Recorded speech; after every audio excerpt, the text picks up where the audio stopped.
Bem, amados, nós vamos voltar no texto de ontem à noite. É 1 Tessalonicenses, carta de Paulo, à igreja de Tessalônica, Tessalonicenses, a primeira carta, no capítulo 5. Nós, por questão de tempo, eu não vou dar a introdução histórica, tá bom? Mas os irmãos que tiverem desejo, é só depois procurar a mensagem de ontem, quando ela estiver disponível, e juntar com essa, tá bom, queridos? Então eu vou para o verso 19. Bem, queridos, a 1 Tessalonicenses 5, 19. Vejam o cuidado de Paulo aqui, dentro de todo o contexto de dificuldade que nós falamos que a igreja de Tessalônica poderia estar enfrentando. Uma das coisas, irmãos, que nós precisamos tomar muito cuidado na nossa vida, principalmente nós que migramos, né, de uma igreja um pouco mais pentecostal, uma igreja reformada, né? Uma das coisas que nós precisamos tomar muito cuidado, irmãos, é de nós não ficarmos metódicos demais, tá?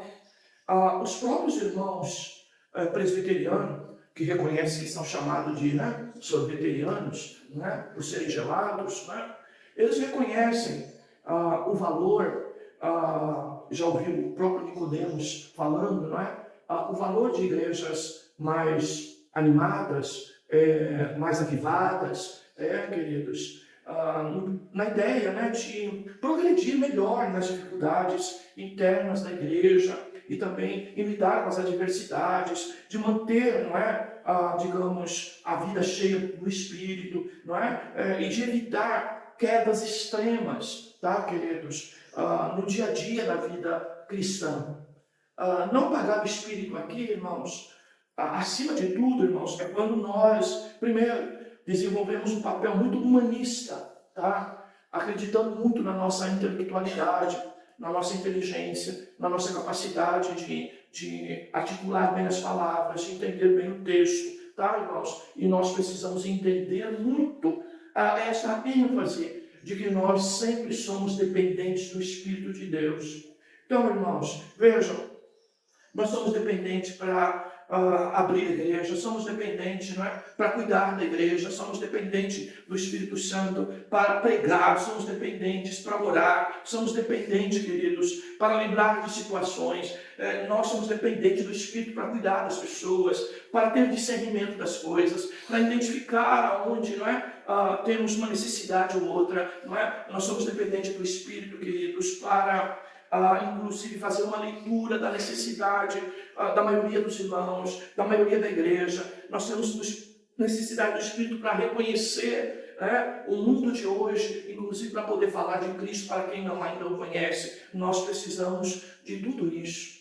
Não apagar o Espírito aqui não significa dizer que se nós não tomarmos cuidado, nós podemos nos tornar uma igreja, às vezes, autossuficiente, tá? Talvez pelas capacidades intelectuais ou pelas capacidades mesmo motoras e mesmo psicológicas que a gente tenha dentro da congregação. Nós temos que tomar muito cuidado para que a nossa vida, de alguma maneira, não apague, não é, a presença do Espírito Santo em nós. Nós precisamos declarar sempre e viver assim, certo? De que dependemos do Espírito Santo. Bem, um dos textos que me vem à mente é a conversa de Jesus com Nicodemos, não é? E Jesus falando que é preciso nascer da água e do Espírito. Será que estaria errado se o texto dissesse apenas da água? Não estaria, já que essa água aí é a palavra. E o Espírito Santo, ele age na palavra, não é? Ele age pela palavra. Porém, queridos, vejam, essa distinção que o próprio texto nos dá e que Jesus fala para Nicodemos é exatamente que talvez a hora de falar a água e ela representar a palavra, talvez a gente julgue que a palavra em si mesmo, às vezes, ela é essa coisa mais fria, é essa coisa um pouco mais gelada, como dizem os nossos irmãos presbiterianos. Mas, queridos, quando você fala o Espírito, então você vai lembrar de algo que traz um pouco mais de ânimo, de disposição, de força, não é? De alguém que age por meio da palavra, que é a pessoa do Espírito Santo. Tá? Que nós precisamos entender isso. Quando eu digo Se tivesse escrito só água, não estaria errado, é porque o próprio Jesus disse, né, que a minha palavra é espírito e vida, não é, queridos? Então, a palavra é a verdade e o espírito consolador, ele é também a verdade enviada por Deus, e tudo isso casado exatamente para nos dar essa coisa, tá, irmãos, do Espírito Santo, que você vai ver em Atos dos Apóstolos muito, não é? De produzir, irmãos, ânimo, força, entusiasmo, sabe, queridos? A gente pode pregar baixo e a nossa voz mostrar entusiasmo. A gente pode ensinar baixinho e devagarzinho, e se tivermos o Espírito, teremos também entusiasmo. Nós podemos ser bons ouvidos para ouvir a palavra, com atenção, com cuidado, mas nossa fisionomia, nossas lágrimas, não é? A nossa glória a Deus, aleluia, mesmo durante a palavra, mesmo ela de maneira um pouco mais contida, mas ela vai mostrar isso, e tudo isso vai produzir um aquecimento maior dentro da igreja e dentro de cada um de nós. Tá, queridos? A mesma coisa o louvor, não é? Ao cantar, não é, queridos? Nós precisamos também manifestar, não é? Algum entusiasmo, alguma disposição, mostrar que o hino também está nos emocionando, porque nós precisamos ter tratamento em todas as áreas da nossa vida. E a palavra, o louvor, a oração, ela tem que trabalhar todas as áreas, tem que trabalhar, não é, a nossa mente, trabalhar o nosso psique, nossas emoções, e trabalhar também o nosso físico. Tá bem, queridos? Então, observem, né, que quando Paulo fala isso, nós ficamos pensando, né, o que poderia estar motivando Paulo a orientar isso à igreja, já que ele está basicamente falando de algo, não é? E que ele se preocupa no sentido de que todas as pessoas leiam a carta. É o cuidado dele. Sabe, irmãos? Eu acho que é um problema da nossa igreja, tá? Os bancos vazios dos nossos cultos oficiais, é isso muitas das vezes. Irmãos aqui que não vivem a igreja por completo, tá? Porque por vezes não estão nos cultos e por vezes, às vezes, não têm disposição para ouvir a palavra depois. E agora nesse ato tão grande, né, queridos, que está me incomodando, a palavra disponibilizada com tanta demora, e isso me traz, né, preocupação, tenho orado por isso, né? Mas a gente depende, né, de alguém que não trabalha só com isso, trabalha com outras coisas, né? E às vezes o tempo não é a prioridade isso. Mas, queridos, nós precisamos então vivenciar isso. O Espírito Santo, irmãos, o Espírito de Deus tem que estar presente na nossa vida, tá, queridos? Ele se manifesta sim pela palavra, mas é preciso ter evidência disso em nós, tá? Mostrando vida acima de tudo. Ele diz mais lá, não desprezeis as profecias, tá? Mas eu não posso ler esse versículo isolado, tá? Porque eu tenho um elo de ligação aí com o segundo versículo 21, tá? Que é uma oração coordenada, não é? Adversativa, usando aí a preposição mas, não é? Ele diz, olha, não desprezeis as profecias, mas examinando tudo, conservai o que é bom. E é possível que ele esteja falando exatamente daqueles que estavam falando, não é? Dos prejuízos, né, que a igreja estava tendo em relação ao arrebatamento da igreja, não é? E ele diz aqui, olha, não despreze, para nós é lógico, não despreze a palavra, mas examine tudo e conserve aquilo que é reto, aquilo que é bom, aquilo que está de acordo, né, com o texto, tá, queridos? Nós precisamos sempre estarmos dispostos a ouvir a palavra, sempre examinando-a, tá, queridos? A igreja deve ser, irmãos, uma espécie de voz, né, preocupada de que aquilo que está sendo pregado realmente é o que é bíblico. É lógico que a gente leva uma boa vantagem em não se perder por adotarmos a pregação expositiva, ela nos deixa mais presa ao texto. Porém, queridos, nós precisamos sempre examinar aquilo que ouvimos. Tá bem, queridos? É lógico que aqui o cânon não estava formado, por isso a palavra é profecia. Tá bom, queridos? Mas para nós que o cânon está formado, a nossa profecia é essa aqui. Mas a maneira como se expõe isso pode também, às vezes, ter distorções, né? Ele diz mais, como eu disse ontem, né? O cuidado de Paulo com a vida diária. Ele fala de temas elevadíssimos doutrinariamente, mas ele não deixa de cuidar, irmãos, da vida diária da igreja, né? Esses encontros teológicos nossos, você vai ver que a maioria dos livros que trouxemos e aqui debatemos, e aqui ouvimos a ministração, eles estão preocupados exatamente isso, tá, irmãos? Com a vida diária da igreja, a vida cotidiana da igreja, tá? O dia a dia. E ele diz aqui, olha, evite tudo que é mal, tá, queridos? Esse é o cuidado que nós temos que ter, é tudo, tá?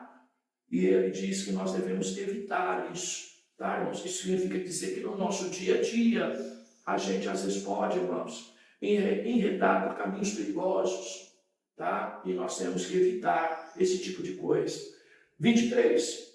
E aí ele fala, olha, o próprio Deus de paz vos santifique completamente, e o vosso espírito, alma, corpo sejam mantidos plenamente irrepreensíveis para a vinda de nosso Senhor Jesus Cristo.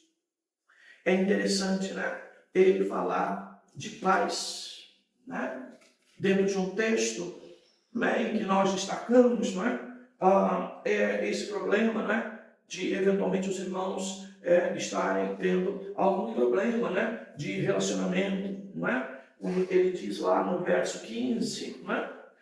Cuidar para que ninguém retribua o mal por mal, mas seguir sempre o bem uns para com os outros e para com todos, não é, queridos? Então, ele cita palavras como esta, tá? Ele diz lá no verso 13, no finalzinho, tende paz entre vós. Olha a preocupação de Paulo aqui, tá, queridos? O Deus de paz, tá?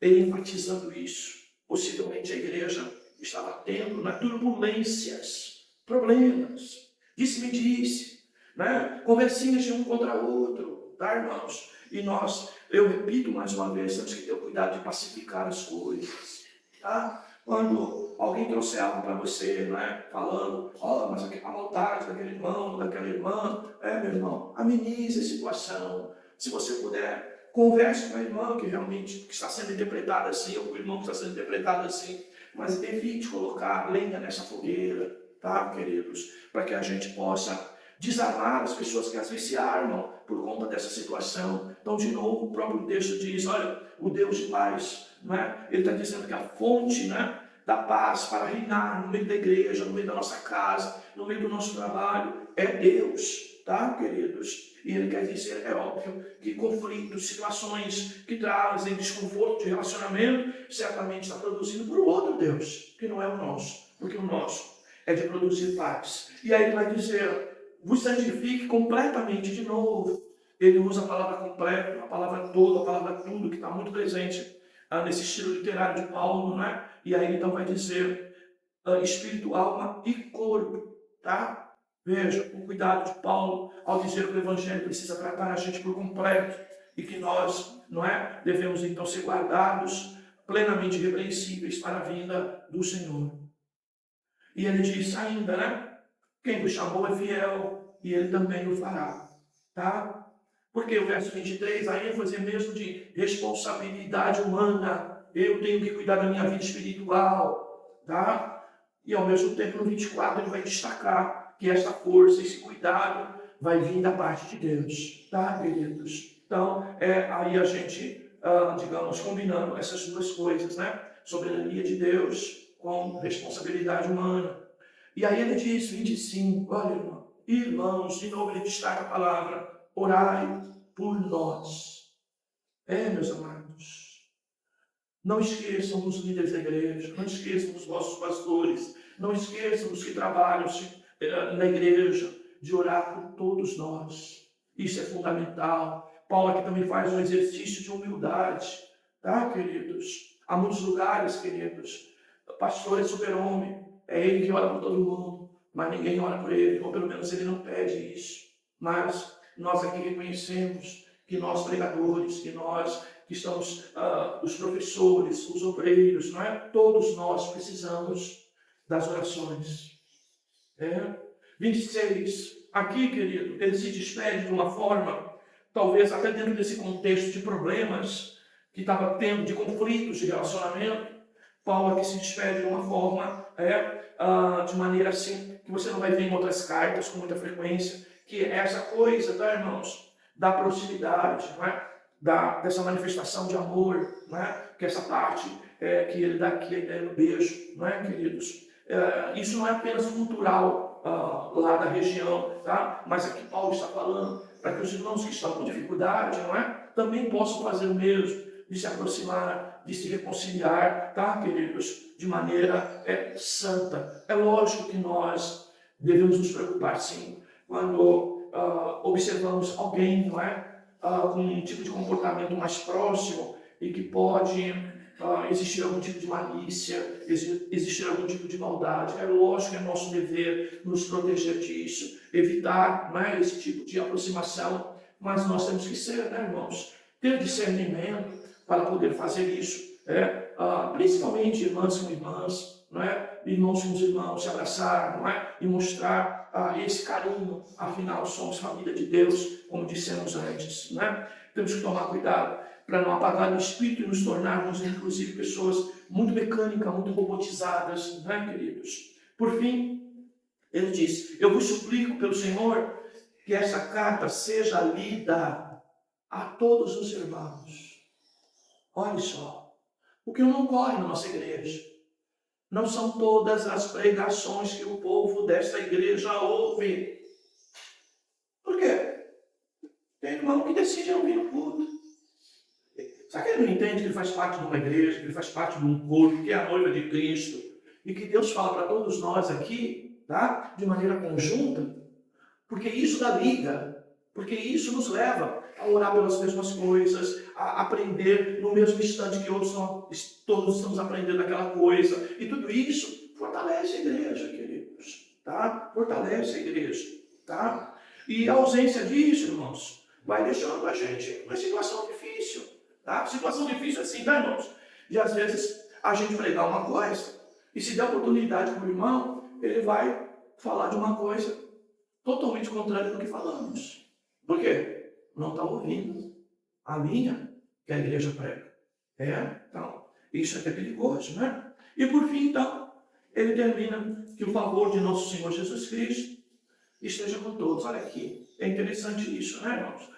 A graça salvadora, tá, queridos? Ela não se manifesta apenas na nossa conversão, mas a graça salvadora é que nos sustenta todo o caminho, tá, irmãos? Então, uma das coisas que nós devemos aprender, irmãos, que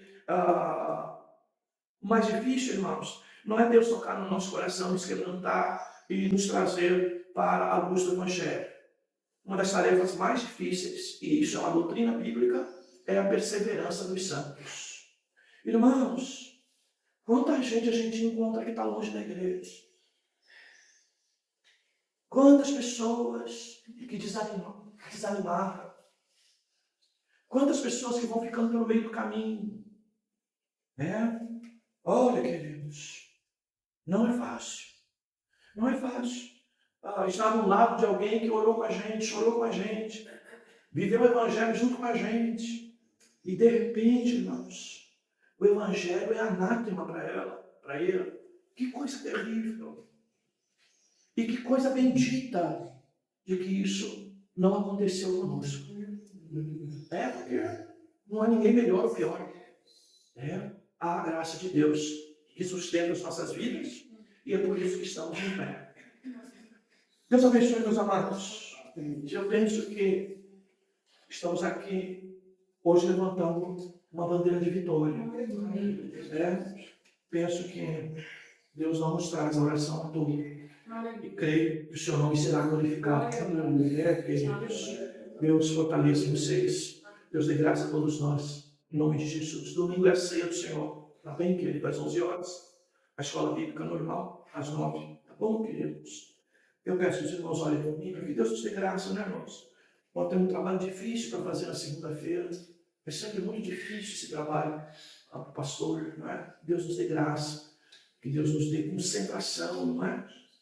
Para trazermos o assunto, não é? Baseado no livro, que é essa a nossa projeção, não é? Esse é o nosso planejamento, para que Deus guarde os casais, para que não haja desentendimentos extremos, que o inimigo trabalha nisso, até de última hora, para os irmãos não virem para o trabalho, tá? Então, que os irmãos tenham sabedoria, vigiem, né? Para que possam um conquistar o outro para estar aqui. É uma forma de conquistar, irmãos. Eu sei que às vezes homem não quer vir, marido não quer vir, né? Alguns, né? Meio, às vezes, vamos falar assim, robô, né? Para não parecer tão grosseiro, né? Alguns mecânicos, alguns robozinhos, né? Que às vezes têm alguma dificuldade de fazer parte de um trabalho como esse, mas que Deus quebrante o coração de todos, tá bom, querido? E os irmãos que as esposas dependem, né, de você, né? Abre mão aí, tá? Abre a mão para fazer um penteadinho, né? Passar um pozinho no rosto, né? Ajuda dando umas cutucadas, assim como minha mãe fazia, né? Quando as minhas irmãs reclamavam que não tinha um pó de arroz, né? A minha mãe, ó, o pó de arroz aqui, ó. Ó, tá vermelhinha. Quer que eu aperte mais? Esse é o ambiente que eu fui criado. Bem, queridos, Deus dê graça a todos nós. Vamos ficar de pé, cantar o último hino?